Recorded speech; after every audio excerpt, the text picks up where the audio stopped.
Bom, meu nome é Otávio, sou da equipe 4 da turma de Estática e nós fomos sorteados com a questão 68 do capítulo 3. Então, vou apresentar aí a questão 68. Bom, a questão 68 ela se trata de um sistema 3D e consiste em um anel uniforme de aço com 600 milímetros de diâmetro tem uma massa de 50 quilogramas e está sustentada por três cabos, cada um com 500 milímetros de comprimento, presos aos pontos A, B e C e como mostrado. Calcule a força trativa de cada cabo. Então, o que a gente quer calcular são as forças, né? As forças trativas suportada, né? No caso aqui, por cada cabo, né? Seriam essas forças que estariam aqui. Correto? Bom, então é o seguinte. Para poder continuar nessa questão aí, nós vamos fazer o diagrama de corpo livre, traçando os eixos x, y, z, né, os eixos cartesianos, de acordo com o nosso desenho, de forma favorável, passando aí pelo centro do gancho e pelo ponto O, né, pelo centro dessa circunferência, né, que forma o anel. Bom, então vamos lá, né? A gente fez aqui o diagrama de corpo livre, colocamos as medidas. Aqui ele fala que é 120 centímetros, a medida formada entre o eixo Z até o eixo Y até o diâmetro que passa e chega até o ponto C, né? Ou seja, o segmento OC, origem até C. Então esse pedacinho aqui vale 30. Bom, então, a primeira coisa que nós vamos fazer, nós vamos calcular a posição do gancho. O gancho eu chamei de D, está aqui em cima, tá? Então, o gancho...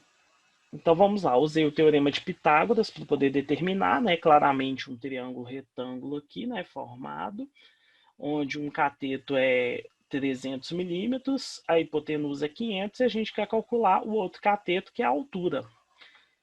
Então, nós chegamos à conclusão que é 400 milímetros, ou 0,4 metros. Determinar a posição de C.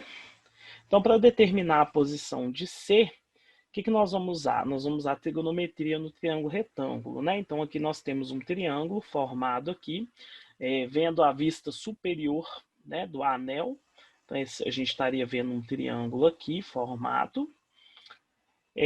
Trouxemos esse triângulo para cá e fizemos seno de 30 é igual a distância em y sobre 0,3, né, que é cateto oposto sobre hipotenusa. E a gente descobriu que dy é igual a 0,15 e cosseno de 30 para calcular dx, e nós determinamos que dx é 0,26. Bom, determinamos as coordenadas dos pontos, né? Coordenada em x, y, z. Então, coordenada de A é 0,3, 0 e 0. B, 0, 0,3 e 0. Ponto C, menos 0,26, menos 0,15 e 0. Ponto D, 0, 0, 0 e 4. E ponto P, a origem. Né? Ponto P aqui, a gente chamou de P propositalmente, porque vai ser aonde a gente vai alocar a nossa força-peso, que está o nosso centro de massa do anel. Bom, para isso nós vamos determinar os vetores unitários, no caso aí, para as forças, né? Os vetores que gerariam as forças. A gente chamou de AD, BD e CD. Como que a gente fez para calcular?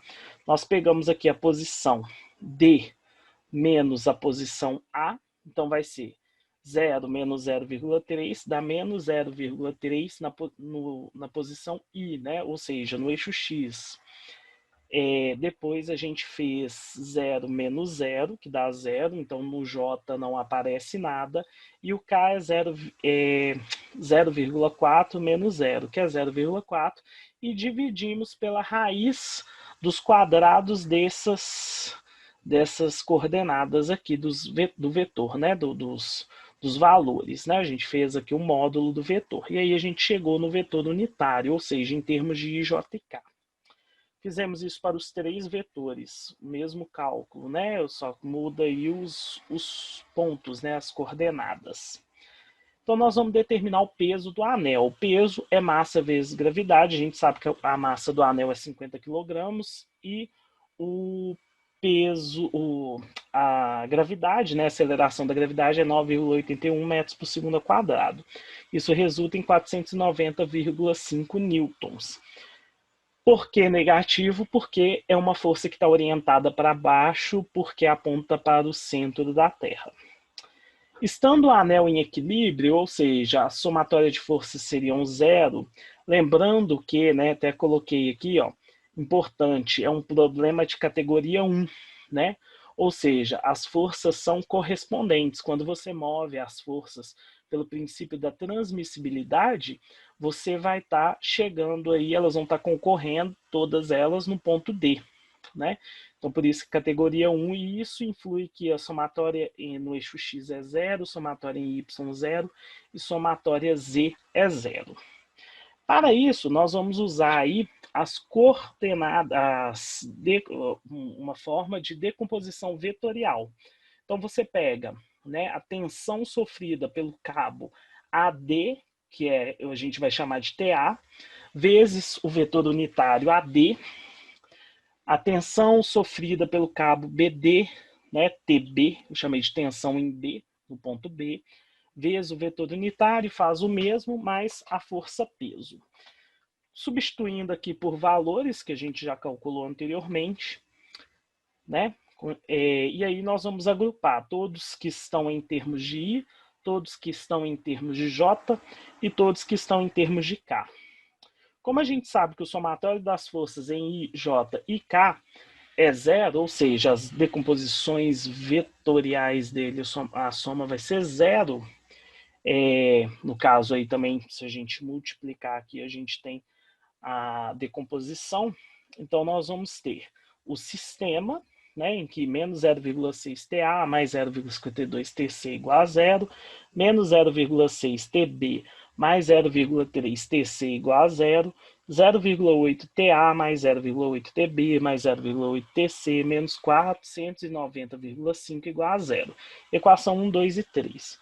Da equação 1, a gente isola o TA, na equação 2, o TB, e joga todos eles na equação 3. Só que antes disso eu dividi toda a equação 3 por 0,8 para facilitar nossos cálculos. Resolvendo tudo, a gente calcula que TC é 259,1 newton, ou seja, a força, né, a tensão, a força trativa sofrida pelo cabo no ponto C é 259,1. TA 224,6 newtons e TB 129,5 newtons. Né? Isso aqui foi obtido substituindo nas equações asterisco e 2 asterisco. No mais é isso. Espero que tenha esclarecido aí. Fizemos o melhor que podíamos e muito obrigado pela atenção.